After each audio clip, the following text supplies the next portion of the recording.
Hey, it's Mike Monday here with your daily shot of insight, inspiration and information to help you move forward in the studio, out of the studio in your creative career. So today I'm going to answer a question from a well-known techno DJ and producer who wanted to remain nameless. So I'll call him Jay. And we're going to be talking about overthinking in the creative process, how it can hold us back, and it's one of what I believe is one of the biggest obstacles that we can create for ourselves. So I'm going to give you some ideas on how to overcome this terrible overthinking thing that we get into. But before we start, I've got a new thing for you to download, and it actually directly addresses this overthinking problem. It's called 7 Top Tools for Massive Music Momentum, and sorry for the hypey title. I just like to name things so that they do what they actually say on the tin. And what I've done is I've put together the 7 tools I used to gain huge momentum in the studio to stop so much of this obsessive thought and just start taking action and finishing music. So they're probably not what you think. So to get them, you just go to mikemonday.com/7, the number 7, top tools. No dashes or anything like that. mikemonday.com/7, the number 7, top tools. And when you get the download, there's also a little free surprise on the other side for you too, if you want to go ahead with that. So this is the question that I got from the well-known techno producer Jay. I feel one big problem in doing music. I think too much about it. I start with an idea. After an hour tweaking on it, I'm getting tired. I make a break. Sit on my couch looking television, and then I start to thinking about working on the track. I have sounds in my mind, rhythms, techniques, and I keep thinking. After a while, sometimes on the next day, I start working on it. And now the problems comes. After a few minutes working on my ideas, I don't come to the point. And then there comes the feeling of failure, the fear, the anger. And this is my condition now. Before I start working on an idea, I have the fear to fail. So I think it's good to stop thinking about doing music, stop thinking about exact ideas and sounds, thinking more about moods. What do you think how I can avoid this big problem? So the first thing to say here is that it's absolutely brilliant news, and I think you're more than 50% of the way there in recognising that too much thinking is a huge problem. If there was one piece of advice I could give to any creator of anything, it's stop thinking so much when you're actually creating. I mean, you know those moments when you're really in the zone and it's just flowing? You're not really thinking in that way, are you? I mean, if you put yourself, and I'm sure we've all experienced a very similar situation to what Jay described so well there. When you're in the zone, you're not like that at all. You're not in that kind of conscious thinking mind. It's just sort of happening, and all of this obsessive conscious thought isn't what we're looking for. It's just kind of creating obstacles to you doing your best work. So that's the first thing to say. You are more than halfway there by realising that this is a problem, and often many of these problems can simply go away by the awareness that there is a problem without doing too much else. Because often doing too much else is actually, oh, how do we start thinking about how to overcome the problem? And anyway, I am going to provide you with some ideas as well. So the next step is to ask yourself, what is the reason that you feel you have to do all this thinking? Why do you think you have to think so much? Well, the way you characterised it, Jay, is that you overthink, which then has led to that fear of failure. But what is probably happening is it's a two-way street. Particularly when you're a well-known producer and you've got that pressure of the kind of, especially if the last thing was really good, and you're in the public eye, you've got this pressure not to disappoint, not to mess up your career, not to, probably if you're a DJ producer, some of your gigs are dependent on the releases you make, so that, literally putting food on the table, it's quite a lot of pressure. I certainly felt it in, the quality of the music you make is putting food on the table, essentially. So this can create a situation where you feel you want to do your best work, and that's where the thinking comes in. I mean, this really massively happened to me when I was doing my second album. My first album was a great success, press-wise anyway. Unfortunately, the distributor went out of business on my first album. In fact, that happened with my second album as well. But the distributor went out of business, so it wasn't such a good commercial success, but in terms of the press and the gigs I got, my first album was absolutely, it did really, really well. It kind of put me... I made a mark with it. So when I got signed by Ohm Records for the second record, that was put pressure on me as well because I got an advance for it. When I got signed, I felt an enormous amount of pressure, and I ended up like spending quadruple, maybe even 10 times the amount of time on the second album, and not necessarily producing a better result, although I think some of the things were better, I think some of the things were much worse, and as a whole I think it wasn't as good an album.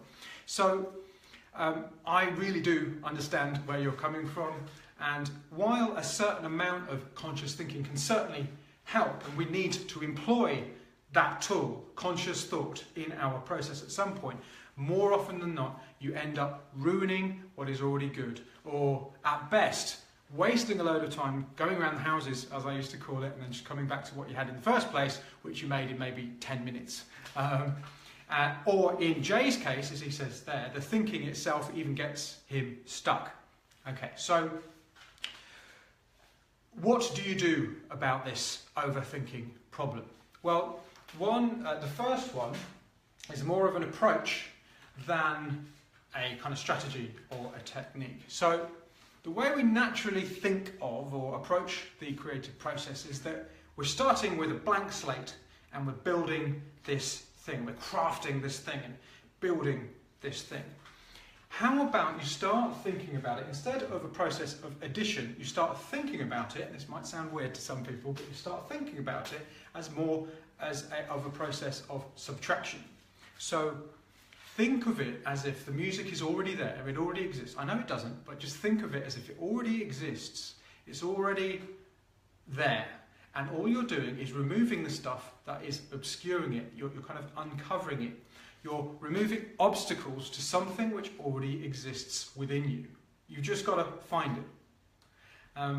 And when you start to approach it like that, then you'll start to realise that these thoughts, which you think are helping you to build it, are actually, you're creating obstacles to uncovering what is already there. So that's the kind of slightly woo-woo and out there one, but I found that approach of discovery rather than kind of creation, building, really helps avoid that obsessive thought process.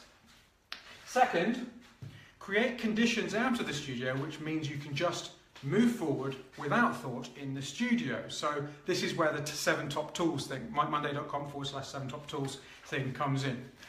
You can do things like create a bare bones arrangement just with MIDI parts on the top, just kind of laying out a tune without any notes at all, just literally laying out where, the structure of the tune, what's going to happen where, without actually having any notes. And that can be present there without you doing any creation at all. This takes some of the decisions, the conscious decisions, off your mind, so that you can just create without, oh, now, what's going to happen next? Like that. Another one is having possibly a number of instruments that you start with. So if you think of, if the arrangement is on the x-axis, on the y-axis you've got the instruments. So you can start with a number of what I call players. So if you think of a rock band, you've got bass, rhythm guitar, lead guitar, singer. Okay, so you've got 4 kind of frequency ranges. We'll start with 4 players. So like an instrument, a plug-in or a synth that you are going to use there as a starting point. That also takes a certain amount of this, what I have to decide what sound to use. No, they're already there and you can just make the music. So you're kind of creating the conditions where you're not going to be sucked into this conscious thought. Another way, which I talk about a lot, is using a journal to record those conscious thoughts actually in the process and also when you're out of the studio as well. And this allows your conscious thinking mind to kind of butt out because the thoughts have been recorded. If your conscious mind knows that it's been locked, then it will tend to get out of the way much more. It's kind of weird like that. If you've got to try and hold it all in there, I've got to remember that thought, I've got to remember that thought, that just brings in more and more thoughts. Okay, it just kind of allows you to be a bit more loose. The third one, and yes, that is a steaming pile of crap that I've drawn on the board, is to allow yourself to make crap.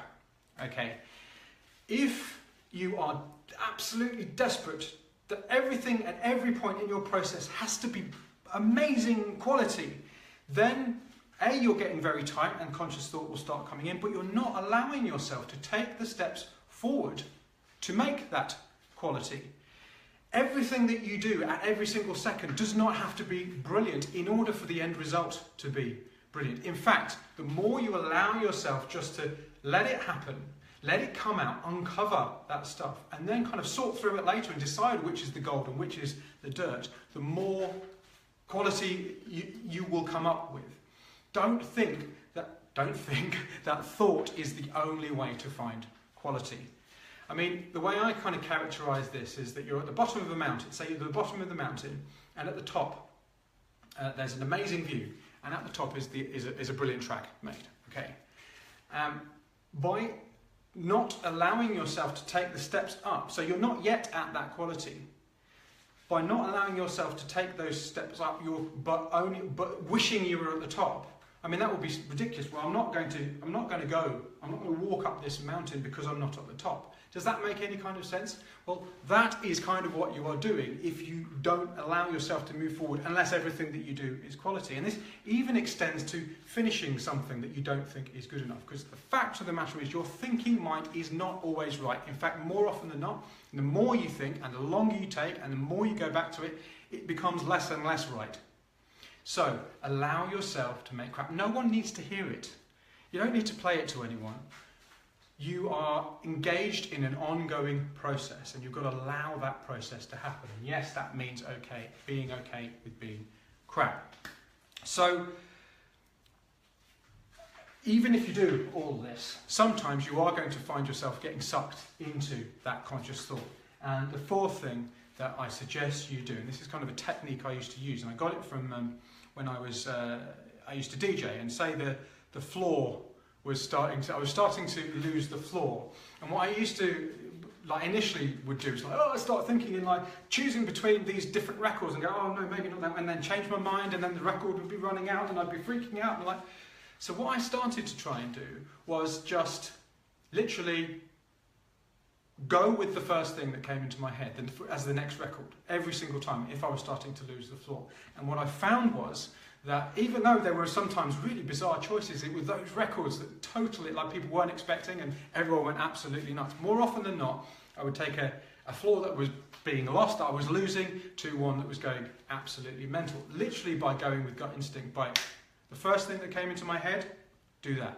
The next thing that came into my head, do that. Not the first thing that came into my head and then, oh no, but maybe I should, but then I did, and letting that thought happen, just doing what happened. You can do that, and then I thought, well, maybe I can do this in the studio.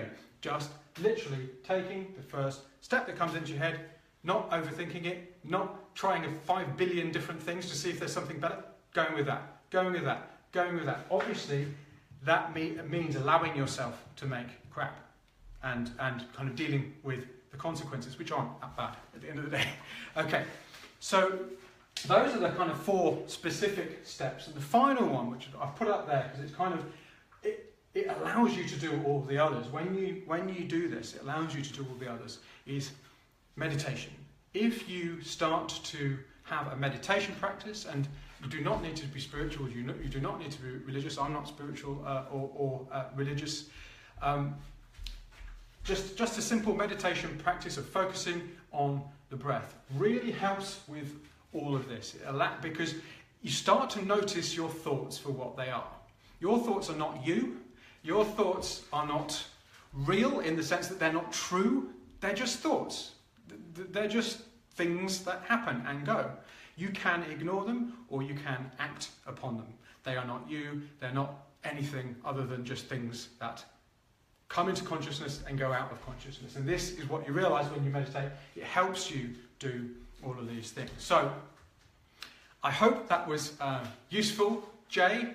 I will be back next week with more of these live streams. And don't forget, I've got that new checklist, that new tool you can download. Well, it's actually a set of tools, 7 top tools for massive music momentum, and it directly addresses this overthinking problem by giving you some things that you can put together which allow you to stop all of this obsessive thinking.